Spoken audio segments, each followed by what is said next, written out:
السلام علیکم ورحمۃ اللہ وبرکاتہ۔ اعوذ باللہ من الشیطان الرجیم، بسم اللہ الرحمن الرحیم۔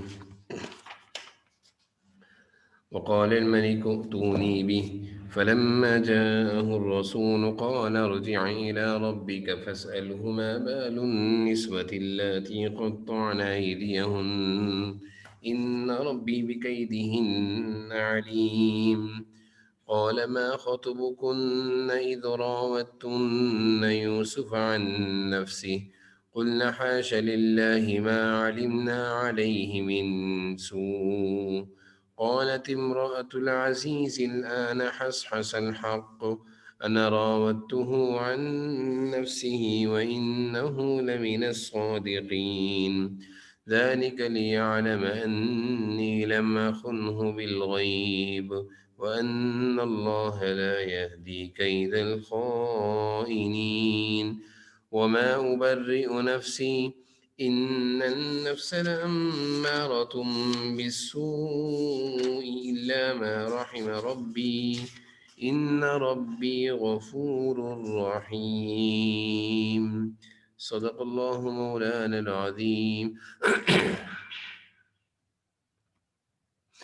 سورہ یوسف کا الحمدللہ ہمارا درس کا سلسلہ چل رہا ہے۔ آج آیت نمبر 50، 51، 52، 53 4 آیتوں کی تلاوت میں نے آپ کے سامنے کی ہے، اور گزشتہ جو واقعہ چل رہا ہے اسی واقعے میں سے کچھ حصہ گزشتہ درس میں بیان ہوا تھا، اور اسی کا بقیہ حصہ آج کے درس میں بیان ہوگا۔ اور میں تھوڑا سا گزشتہ عرض کر دوں تاکہ واقعہ اور پچھلی جو بات چل رہی ہے وہ ذہن نشین ہو جائے۔ حضرت یوسف علیہ السلام وزیر مصر، عزیز مصر کے کہنے پر اور ان کی بیوی کی طرف سے، زلیخا کی طرف سے جہاں پر ایک الزام تھا، اس کی وجہ سے آپ جیل کی قید اور جیل میں زندگی گزار رہے تھے۔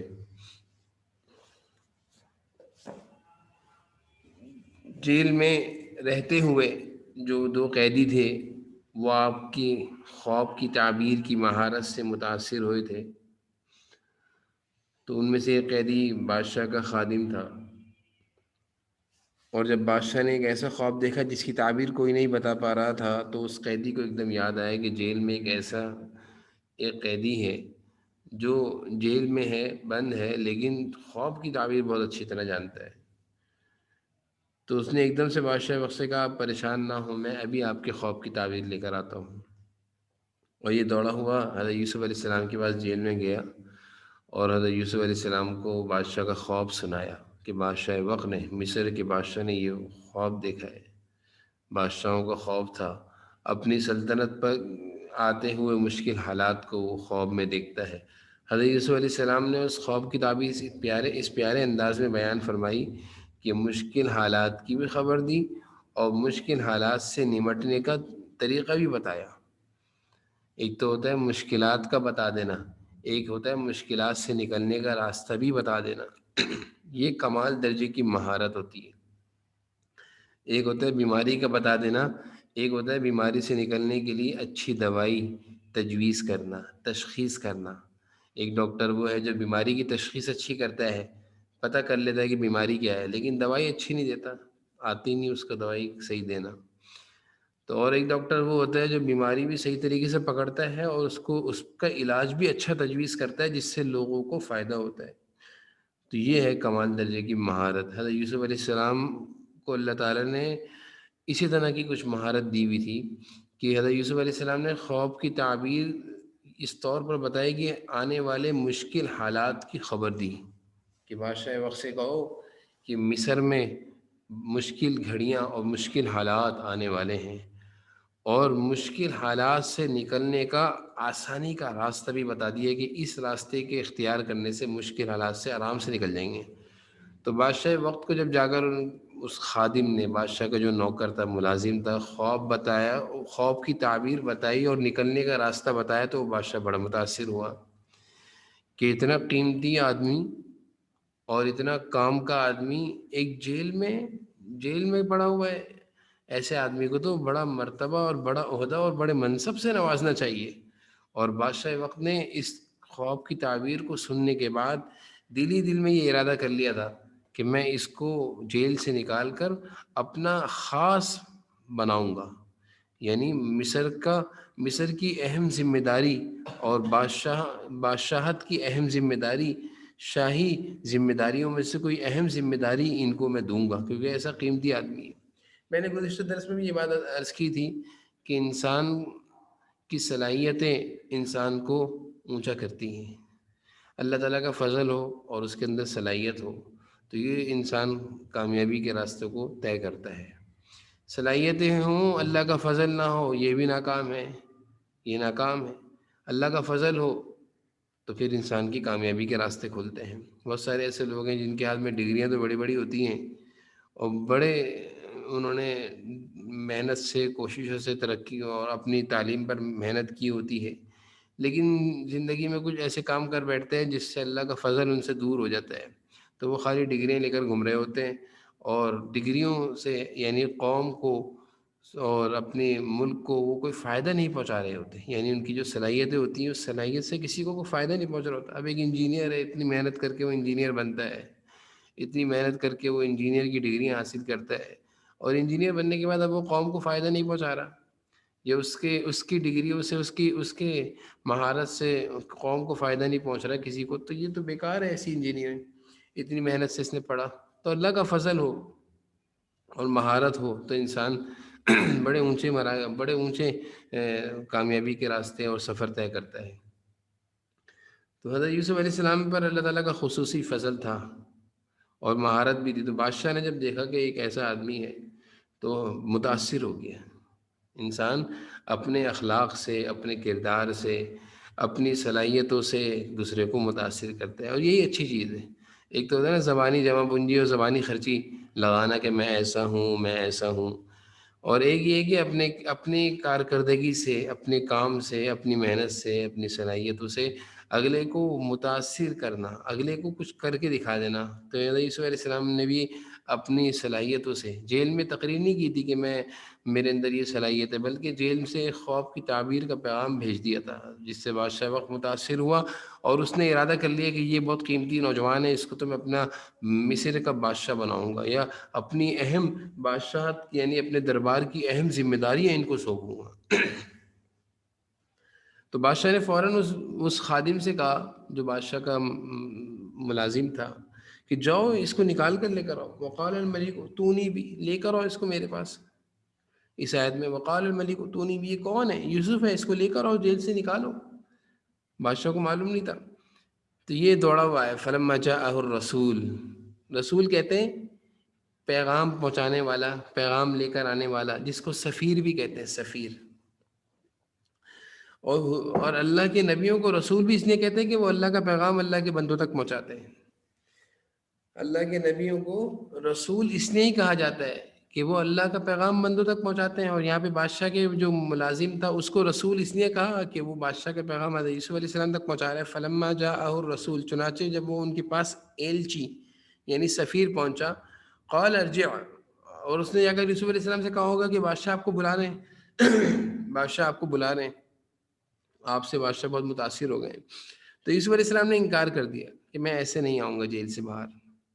کیوں آپ جیل سے باہر نہیں آ رہے؟ آپ کو تو جیل سے نکالنے کا حکم جاری ہو گیا ہے کہ نکال کے لے اس کو جیل سے. اب کوئی وہ نہیں چلے گی، یعنی دعوے نہیں چلیں گے، اور کوئی آپ کو نکالنے کے لیے کسی قسم کی عدالت میں نہیں جانا پڑے گا، بلکہ ڈائریکٹ آرڈر آ گیا اوپر سے آپ کے نکلنے کا. حضرت یوسف علیہ السلام نے کہا نہیں، میں نہیں نکلتا. یہ کیوں نہیں نکلتے آپ؟ کہا کہ پہلے معاملے کی وضاحت ہونی چاہیے. کیونکہ حضرت یوسف علیہ السلام کو بھی اندازہ ہو گیا تھا کہ یہ بادشاہ مجھے بلا رہا ہے تو یقیناً یہ مجھے بادشاہت اور وزارت کوئی اہم ذمہ داری دے گا. تو اگر یہ معاملے کی وضاحت اور صفائی نہ ہوئی تو کل میں جب عہدے اور منصب پر بیٹھا ہوا ہوں گا تو کوئی مجھے طعنہ دے سکتا ہے کہ تم تو ایسے تھے، اور تم نے تو ایک عورت کے ساتھ برائی کا ارادہ کیا تھا، اس کی سزا میں تم جیل کاٹ رہے تھے، تو بادشاہ نے تم پر مہربانی کر کے تمہیں نکال کر اپنا وزیر بنا دیا. تو حضرت یوسف علیہ السلام چاہتے تھے کہ معاملے کی وضاحت اور صفائی ہو کہ میں جرم میں بالکل ملوث نہیں تھا، میرا یعنی کوئی جرم نہیں تھا، میں بے گناہ تھا، مجھ پر الزام تھا، میں میرا کیریئر اور میرا کریکٹر بالکل صاف ہے، میں ایسا نہیں ہوں جس طرح کا الزام مجھ پر لگا ہے۔ تو یہ ضروری چیز تھی، یہ ضروری چیز ہے۔ انسان کو اپنے معاملات کی صفائی انتہائی ضروری ہے، بدگمانیاں کسی کے دل میں پیدا نہ ہو، ایسا نہ ہو کہ انسان کو کوئی بڑا منصب اور عہدہ ملے اور بعد میں اس کو کوئی طعنے اور طنز سننے کو ملے کہ تم تو ایسے تھے جبکہ ایسے نہیں تھے۔ بیکار میں لوگوں کے دلوں میں بدگمانی آئیں گی کہ اتنے بڑے منصب پر بیٹھے ہوئے لیکن انہوں نے جوانی میں یہ کام کیا۔ تو یہ حضرت یوسف علیہ السلام کے لیے بہت ضروری تھا کہ لوگوں کا ذہن صاف کرنا، بادشاہ کے سامنے معاملے کی وضاحت کا ہو جانا۔ تو حضرت یوسف علیہ السلام نے کہا کہ بھائی تم ایک کام کرو، میں جیل سے اس وقت تک نہیں نکلوں گا جب تک کہ بادشاہ ان عورتوں کو بلائے جنہوں نے اپنے ہاتھ اپنی انگلیاں کاٹی تھیں، ان عورتوں سے معاملے کی وضاحت پوچھیں۔ یہ نہیں کہا کہ زلیخا کو بلائیں، زلیخا کا نام نہیں لیا۔ یہ بھی حضرت یوسف علیہ السلام کا کمال درجے کا، کہ کہنا چاہیے کمال درجے کا وہ تھا، صبر تھا، کہ ابھی بھی زلیخا کا نام نہیں لے رہے کہ اس عورت نے مجھ پر الزام لگایا، بلکہ یہ کہا کہ بھائی ان عورتوں سے پوچھ لیں جو عورتیں وہاں موجود تھیں کہ بھائی جرم کس کا تھا۔ تو حضرت یوسف علیہ السلام نے کہا فَاسْأَلْهُ، مانے پوچھ لو، بادشاہ سے کہو کہ پہلے ان عورتوں سے پوچھیں ما بال النسوۃ اللاتي قطعن ایدیہن، کہ کیا قصہ ہے جنہوں نے اپنے ہاتھ کاٹ ڈالے تھے، ان عورتوں سے جنہوں نے اپنے ہاتھ کاٹ ڈالے تھے ان سے پوچھیں کیا قصہ ہے۔ ان ربی بکیدہن علیم، حضرت یوسف علیہ السلام کہہ رہے ہیں کہ میرا پروردگار ان عورتوں کے مکر سے خوب واقف ہے۔ عجیب بات فرمائی، ایک طرف وضاحت کا کہا جا رہا ہے لیکن دوسری طرف اللہ پر بھروسہ بھی کیا جا رہا ہے کہ اصل بات کی وضاحت وہ تو اللہ کو معلوم ہے، لیکن لوگوں کے سامنے بھی بات کی وضاحت اس لیے لا رہا ہوں تاکہ بادشاہ وقت کو بھی معلوم ہو جائے کہ یہ بے گناہ ہے، عزیز مصر کو بھی معلوم ہو جائے کہ میں نے جس نوجوان کو اپنے گھر میں پرورش کی، اپنے گھر میں رکھا، اس نے میری بیوی کے ساتھ غلط نہیں کیا بلکہ میری بیوی کی غلطی تھی۔ ہوتا ہے نا کہ انسان کسی کو اپنے گھر میں لا کر رکھے، اس پر اعتماد کرے، اس پر بھروسہ کرے اور وہی اس کو نقصان پہنچا دے، تو انسان کو افسوس ہوتا ہے کہ یار میں نے تو تم پر اتنا اعتماد کیا اور تم پر اتنا بھروسہ کیا، تمہیں میں نے اپنے گھر پہ رکھا، تم پر اتنا احسان کیا اور تم نے مجھے میری گھر والی کے ساتھ یہ برائی کا ارادہ کیا۔ تو حضرت یوسف علیہ السلام آگے فرما رہے ہیں کہ میرا اس سارے معاملے کی وضاحت سے مقصود عزیز مصر کو اطمینان دلانا ہے کہ میں خیانت کرنے والوں میں سے نہیں ہوں، میں خیانت کرنے والوں میں سے نہیں ہوں۔ آگے اگلی آیت میں ہے لِيَعْلَمَ أَنِّي لَمَخُونُهُ بِالْغَيْبِ، میں خیانت کرنے والوں میں سے نہیں ہوں۔ وَأَنَّ اللَّهَ لَا يَهْدِي كَيْدَ الْخَائِنِينَ، اور خیانت کرنے والے کامیاب بھی نہیں ہوتے، اور خیانت کرنے والے خائن، دھوکہ دینے والے، کسی کی عزت پر اور کسی کی مال پر نگاہ رکھنے والے اور برا ارادہ رکھنے والے کامیاب نہیں ہوتے۔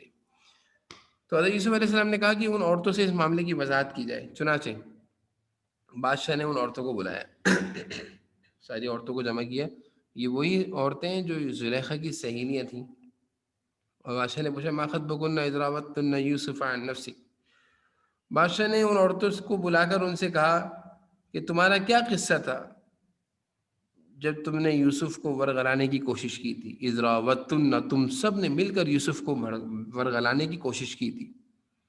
یعنی ساری عورتوں نے بھی حضرت یوسف علیہ السلام کو یہی کہا تھا نا کہ بھائی جو تمہاری جو سیٹ ہے، گھر کی بڑی ہے، جس کے گھر میں تم پرورش پا رہے ہو، اس کی بات مانو، یعنی عزیز مصر کی بیوی زلیخا کی بات مانو۔ تو بادشاہ نے یوں ہی کہا ساری عورتوں سے کہ تمہارا کیا قصہ تھا، اذ راوتن یوسف عن نفسی، تم سب نے کیا ارادہ کیا تھا یوسف کے ساتھ، کس برائی کا ارادہ کیا تھا؟ تو وہ ساری عورتیں سچ سچ بتا رہی ہیں، قلنا حاشا للہ ما علمنا علیہ من سوء، ان ساری عورتوں نے کہا، قلنا، ان سب عورتوں نے کہا حاشا للہ، حاشا للہ، یہ ایک قسم ہے، قسم ہے اللہ کی، ہم کو ان میں ذرا بھی کوئی برائی معلوم نہیں ہوئی، یعنی یوسف میں کوئی بھی برائی ہمیں نہیں نظر آئی، ما علمنا علیہ من سوء، وہ ان میں کوئی برائی نہیں تھی، نہ ہم نے ان میں کوئی برائی دیکھی۔ سچ سچ بتا دیے کہ یوسف وہ تو پاک دامن تھے، وہ تو نیک سیرت تھے، وہ تو نیک اور صالح نوجوان تھے، انہوں نے تو کسی بھی برائی کا ارادہ نہیں کیا تھا اور نہ ہی وہ کسی برائی کو کرنا چاہتے تھے، وہ تو اپنے آپ کو بچا رہے تھے، اور ان پر زلیخا کی طرف سے برائی کا ارادہ تھا۔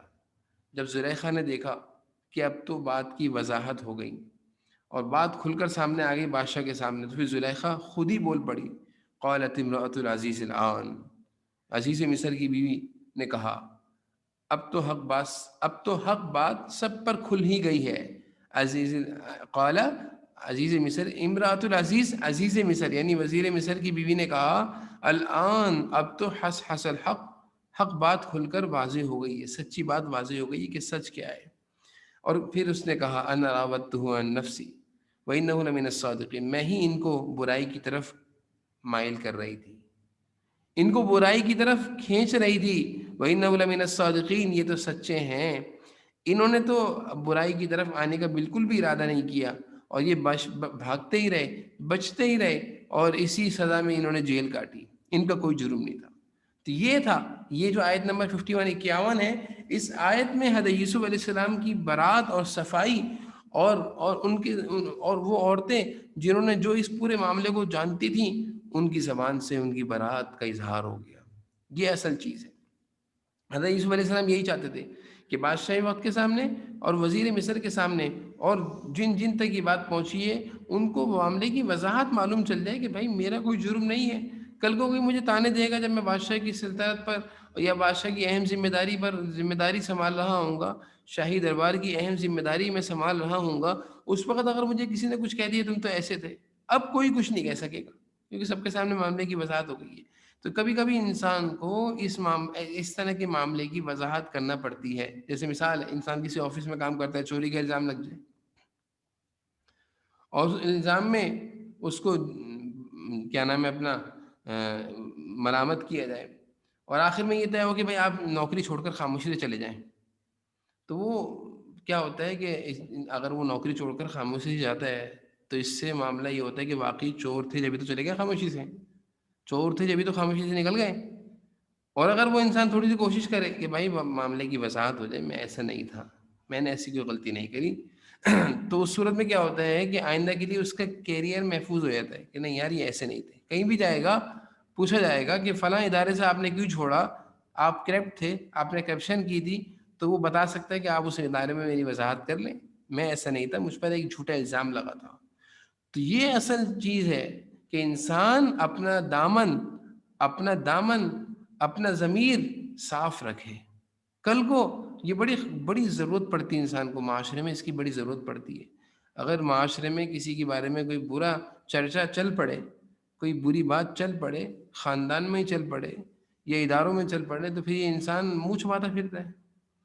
غلط چیز ہی کیوں نہ ہو، غلط چیز ہی کیوں نہ چل پڑے، تو اس پہ بڑا نقصان ہوتا ہے، اور اس سے انسان کی ترقیوں میں نقصان ہوتا ہے، کامیابیوں میں نقصان ہوتا ہے، اس کو آگے بڑھنے میں دشواریاں سامنے آتی ہیں، لوگ اس کے بارے میں اعتماد نہیں کرتے، لوگ اس سے ڈرتے ہیں، لوگ اس کے بارے میں فیصلہ کرتے ہوئے گھبراتے ہیں، یعنی اس کے بارے میں لوگ اپنی رائے اچھی نہیں رکھتے۔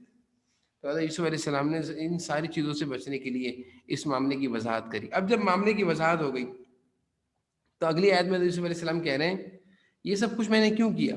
اس لیے کیا تاکہ وہ جو عزیز مصر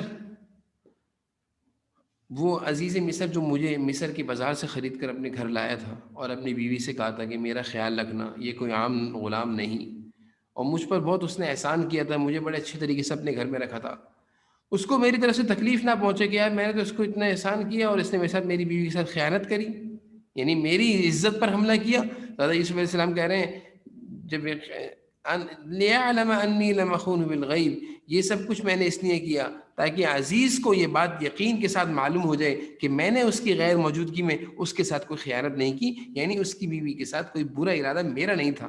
میں ایسے لوگوں میں سے نہیں ہوں کہ کوئی میرے ساتھ اچھائی کر رہا ہو، احسان کر رہا ہو، مجھ پر بھروسہ کر رہا ہو اور میں اس کو ٹھیس پہنچا رہا ہوں، اس کو نقصان پہنچا رہا ہوں۔ یہ تو بڑی خطرناک چیز، اس کو تو کہتے ہیں آستین کا سانپ، کہ ہم نے تو تمہیں اپنا بنایا، اپنے ساتھ رکھا، اپنی اہم ذمہ داریوں پر تمہیں ہم نے اہم ذمہ داریاں تمہیں دیں اور تم نے ہمیں نقصان پہنچا دیا، تم ہی ہمارے آستین کے سانپ نکلے۔ تو حضرت یوسف علیہ السلام کہہ رہے ہیں کہ نہیں، میں ایسا نہیں تھا، تاکہ معلوم چل جائے انی لم اخون بالغیب، عزیز مصر کی غیر موجودگی میں نے کوئی خیانت نہیں کری۔ اور دوسری بات یہ فرما رہے ہیں یہ سب کچھ میں نے کیوں کیا، یہ معاملے کی وضاحت کی میں نے کیوں کروائی، اس لیے وَأَنَّ اللَّهَ لَا يَهْدِي كَيْدَ الْخَائِنِينَ، کہ لوگوں کو یہ بھی معلوم چل جائے کہ خیانت کرنے والے ان کا فریب اللہ تعالیٰ چلنے نہیں دیتے، یعنی کامیابیاں نہیں ملتی. کل کو یہ کوئی نہ سوچے کہ یار اتنی بڑی خیانت بھی کی اور بادشاہ مصر کے بادشاہ بھی بنے ہوئے، یعنی اتنی بڑی خیانت اور اتنا غلط کام بھی کیا اور اتنا بڑا مرتبہ بھی مل گیا. ایسا نہیں ہے. مرتبے اور کامیابیاں اللہ تعالیٰ اسی کو دیتے ہیں جو جو نیک ہو، تقوی والا ہو، نیک ہو، تقوی والا ہو، اسی کو مرتبے ملتے ہیں. جو خائن ہو، خیانت کرنے والا ہو، دھوکے دینے والا ہو، لوگوں کے ساتھ غلط بیانیوں سے پیش آنے والا ہو، ایسے انسان کو اللہ تعالیٰ کامیاب نہیں کرتے. تو حضرت یوسف علیہ السلام فرما رہے ہیں کہ یہ مت سمجھنا کہ ان اللہ لا یہدی کید الخائنین، کہ کوئی خائن آدمی ہو اور وہ کامیاب ہو رہا ہے. نہیں نہیں، کامیاب نہیں ہو رہا. اللہ تعالیٰ ایسے آدمی کو کامیاب نہیں کرتے. تو یہ دو مقصد تھے حضرت یوسف علیہ السلام کے، جس کے تحت حضرت یوسف علیہ السلام نے معاملے کی وضاحت کری. آخر میں حضرت یوسف علیہ السلام نے بڑی پیاری بات فرمائی، وما ابرئ نفسی وما ابرئ نفسی ان النفس لامارۃ بالسوء الا ما رحم ربی ان ربی غفور رحیم. حضرت یوسف علیہ السلام کہہ رہے ہیں کہ میں یہ کوئی دعویٰ نہیں کرتا کہ میرا نفس بالکل پاک صاف ہے، یعنی میرا نفس پاک صاف ہے. ان النفس لامارۃ بالسوء، نفس تو برائی کی تلقین کرتا ہی رہتا ہے. یعنی نفس کا کام کیا ہے؟ وہ تو برائی کی تلقین کرتا ہے، برائی کی طرف طبیعت کو ابھارتا ہے، برے کاموں کی طرف لوگوں کو مائل کرتا ہے. مگر اس نفس کے حملے سے کون محفوظ رہتا ہے؟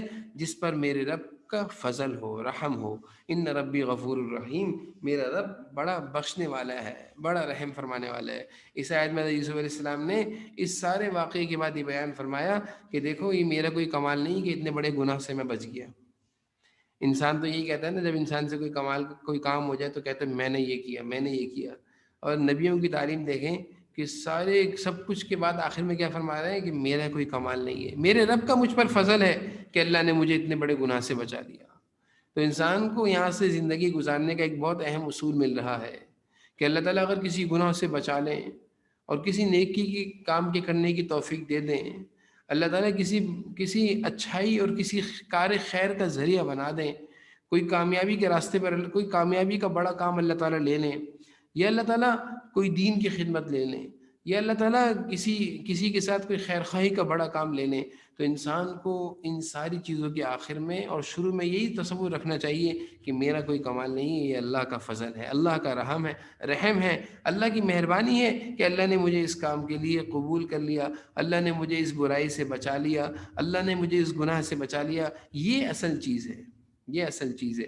قرآن کریم میں اللہ نے فرمایا ما اصابک من حسنۃ فمن اللہ، کہ تم کو جو بھی اچھائی پہنچے تو یہ کہو فمن اللہ، اللہ کی طرف سے، میرا کوئی کمال نہیں ہے.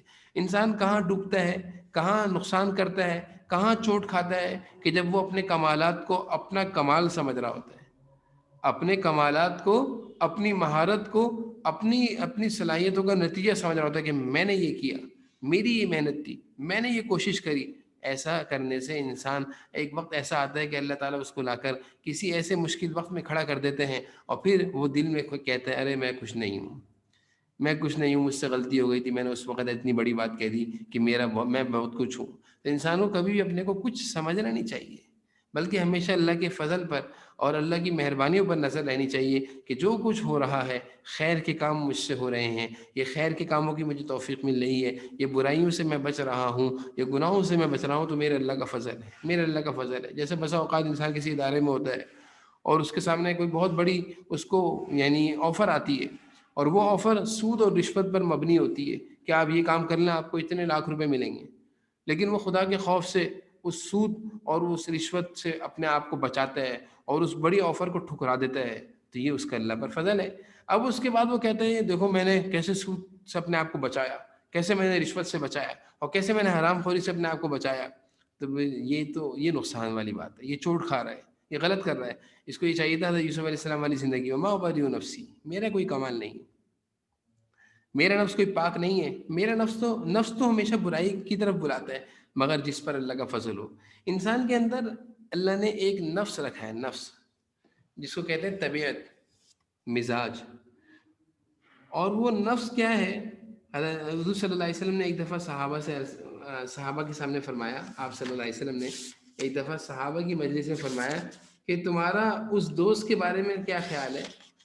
تمہارا آپ نے فرمایا تمہارا اس دوست کے بارے میں کیا خیال ہے جس کا حال یہ ہے کہ اگر تم اس کا اعزاز اور اکرام کرو، کھانا کھلاؤ، کپڑے پہناؤ، تو وہ تمہیں بلا اور مصیبتوں میں ڈال دے. یعنی تم اس کے ساتھ احسان کرو تو وہ تمہیں نقصان میں ڈالے، اور اگر تم اس کو بھوکا رکھو، اس کی توہین کرو، اس پر سختیاں کرو، اس کی بات نہ مانو، اس کی بات نہ مانو، اس کو بھوکا رکھو، تو وہ تمہارے ساتھ اچھائی کا معاملہ کرے. تو صحابہ نے اس کے اللہ کے رسول یہ تو بہت ہی دنیا کا سب سے برا دوست ہے کہ اچھائی کرو تو برائی کرے، برائی کرو تو اچھائی کرے. تو حضور صلی اللہ علیہ وسلم نے فرمایا وہ تمہارا نفس ہے، وہ تمہارا نفس ہے، ان النفس لامارہ، وہ تمہارا نفس ہے کہ تم اس کی ہر بات پوری کرتے ہو. وہ کہتا ہے یہ کر لو، کر لیا، وہ کہتا ہے یہ کر لو، کر لیا، یہ کھا لو، کھا لیا، اور وہ تمہیں برائی کی طرف لگا رہا ہوتا ہے. اور اگر تم نفس کی باتوں کو ماننا چھوڑ دو، اس کی ہر بات کو پورا کرنا چھوڑ دو، تو یہی نفس تمہیں پھر برائیوں سے روکتا ہے.